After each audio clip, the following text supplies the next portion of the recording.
Hey everyone, I hope you're having a good week. I wanted to hop in here real quick and ask a simple question. How do we as Christians develop boldness in our faith? You see, I think a lot of people will accept Jesus and they're on fire in the moment, but when they go home, the lies that the world has been telling them for all these years begin to creep back in. You're a failure, you're not a leader, you'll never amount to anything. If Jesus knew about the sin that you have in your past, he wouldn't want you representing his name. And we begin to sort of pull back and we don't make any sort of kingdom impact. We begin to get that small voice in our minds.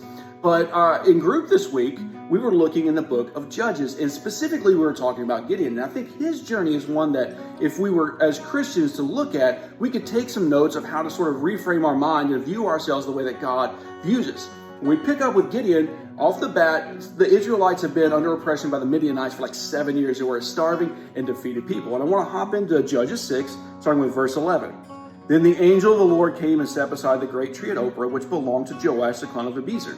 Gideon, son of Joash, was threshing wheat at the bottom of a winepress to hide the grain from the Midianites. And right off the bat, you can see he's alive, but he's not really living. He's in this moment just trying to survive, just to try and have enough food for the next day. And that's where we pick him up. But let's jump into 12.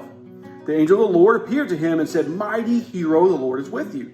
"Sir," Gideon replied, "if the Lord is with us, why has all this happened to us? And where are all the miracles our ancestors told us about? Didn't they say the Lord brought us up out of Egypt? But now the Lord has abandoned us and handed us over to the Midianites." Then the Lord turned to him and said, "Go with the strength you have and rescue Israel from the Midianites. I am sending you." "But Lord," Gideon replied, "how can I rescue Israel? My clan is the weakest in the whole tribe of Manasseh, and I am the least in my entire family."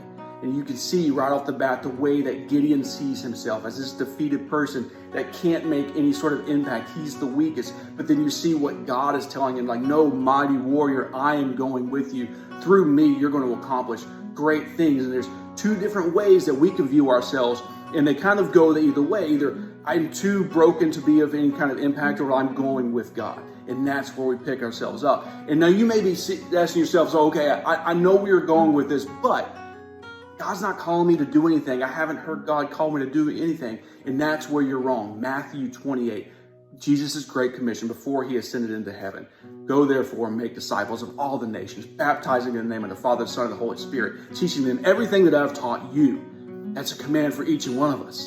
So, mighty warrior, it's time to dust off the sword and shield because we have work to do. Don't forget to like and follow because I want to pick this up with a part 2 as we continue talking about Gideon.